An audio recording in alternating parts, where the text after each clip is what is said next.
내가 집중하고 몰입할 수 있는, 실천할 수 있는 그 시간대를 확보를 하는 것이 다이어트에 가장 효과적이다. 안녕하세요, 다정남입니다. 오늘은요, 다이어트 할 때 운동 시간이 어느 시간대가 가장 효과적인지를 알아보도록 하겠습니다. 지금 바로 시작해 보시죠. 자, 우선은요, 아침, 점심, 저녁으로 시간대를 나눠볼 수가 있는데, 아침에 운동하니까 저녁에 운동하니까 해당 사항이 없어 라고 해서 영상을 건너뛰지 마시고, 모두 다 영상을 끝까지 시청해 주시는 것을 권장드립니다. 그 이유는 제가 마지막에 설명드리도록 할게요. 자, 아침의 장단점부터 알아볼 건데, 아침에는 아무래도 몸 안에 혈당 지수가 떨어져 있는 상태이고 지방을 효과적으로 사용할 수 있는 시간대이다 보니까 지방 제거에 효과적일 수 있습니다. 또 하나의 장점은 운동이 힘든 게 아니라 사실 의지와 실천, 운동을 시작하는 게 가장 어렵잖아요. 이렇게 아침에 운동을 마무리하게 되면 하루 일과를 좀 더 여유롭게 일정을 소화해낼 수 있다. 심리적인 안정감을 심어줄 수 있다라는 것이 또 하나의 장점입니다. 근데 단점이 있어요.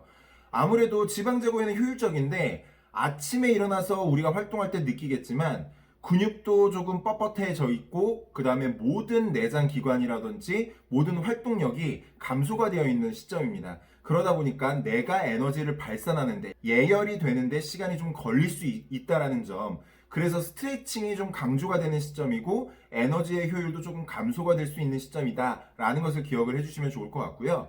평상시에 운동을 안 하다가 갑작스럽게 아침 운동을 하게 될 경우에는 초반에는 무기력감과 체력 저하가 느껴지는 경우들이 많이 생겨나게 될 거예요. 스트레스도 많이 받을 거고요. 아무래도 아침 운동을 적응하는 시간이 필요하기 때문에 초반에는 이러한 현상이 생길 수 있다는 게 단점일 수 있고, 마지막 단점은 아침 운동 강도를 너무 높게 설정하거나 너무 무리해서 운동을 하게 되면 근육의 손실을 발생시킬 수 있기 때문에 이러한 부분들도 단점이라 할 수가 있어요. 그렇기 때문에 아침 운동 진행을 하기 전에 간단한 과일이라든지 흡수가 빠른 초콜릿이나 또는 초콜릿이 소량 함유되어 있는 시리얼바, 과일 주스 같은 것을 섭취 후에 운동을 진행하면 좀 더 효과적인 운동을 할 수가 있고요. 운동 후에는 반드시 단백질을 보충을 해주면서 근손실을 예방할 수 있게끔 만들어주시면 좀 더 아침 운동의 구성이 탄탄해질 수가 있겠죠.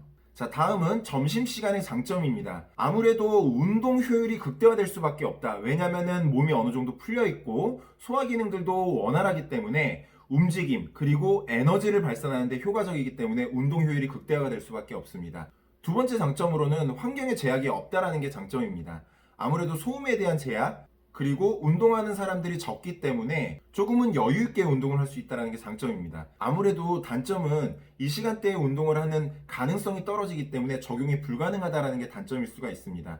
경제활동, 사회활동을 하는 분들에게는 사실상 먼 얘기이겠지만 보통 주말 같은 경우에는 우리가 이렇게 적용을 해볼 수가 있겠죠. 이렇게 좋은 시간대에 운동을 하더라도 알아두셔야 할 것이 두 가지가 있는데요. 내가 운동 전에 식사를 하고 운동을 할 것이냐, 아니면은 운동을 하고 식사를 할 거냐, 이 두 가지의 딜레마에 빠질 수가 있습니다. 운동 전에 식사를 하고 운동을 하실 경우에는 최소 1시간, 적어도 2시간 후에 운동하는 것을 권장을 해드리고요. 공복에 운동을 하고 식사를 하시는 분들의 경우에는 운동 후에 반드시 탄수화물과 단백질이 구성된 식사로 갖춰주시면 훨씬 더 상승 효과를 기대할 수가 있습니다. 인슐린 저항성도 안정적으로 만들어줄 수가 있고요. 근손실을 예방하기 위해서 단백질을 보충을 해준다면 좀 더 효과적인 다이어트 방법을 만들어줄 수가 있습니다. 저는 개인적으로 이 두 가지 중에서 공복에 운동을 하고 식사를 하는 것을 권장을 해드리지만 체력이 약하신 분들의 경우에는 식사를 통해서 에너지를 비축시키고 한두 시간 후에 운동을 하는 것을 권장해 드립니다. 마지막 저녁 시간대입니다. 저녁 시간의 장점으로는 운동 효율을 극대화할 수가 있습니다. 아무래도 몸이 유연한 시간대이고 에너지도 잘 비축이 되어 있는 상태이기 때문에 운동을 할 때 쉽게 지치지가 않고 운동의 집중과 몰입을 효과적으로 할 수 있다는 게 장점일 수 있어요. 그리고 에너지가 잘 비축이 되어 있는 상태이기 때문에 근육의 손실도 최소화할 수 있다는 게 장점입니다. 단점은 아무래도 하루 일과를 마치고 운동을 하기 때문에 강한 정신력이 필요해요. 운동을 해야지라는 마음보다 쉬고 싶다라는 마음이 강하기 때문에 아침, 점심시간 때 나는 오늘 운동 열심히 해야지라고 마음을 먹다가도 저녁 시간만 되면 그 의욕이 상실되는 경우들이 많습니다.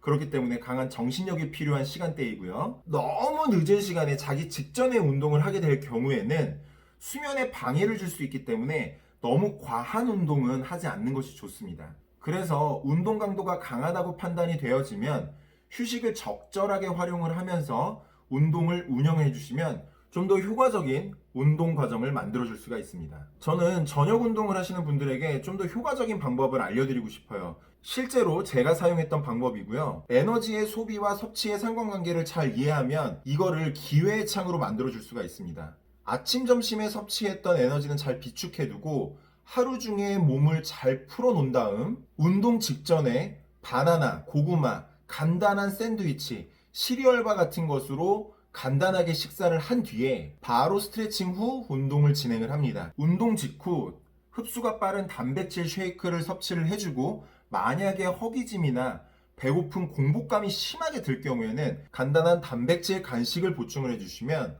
굉장히 효과적인 다이어트를 만들어 줄 수가 있습니다.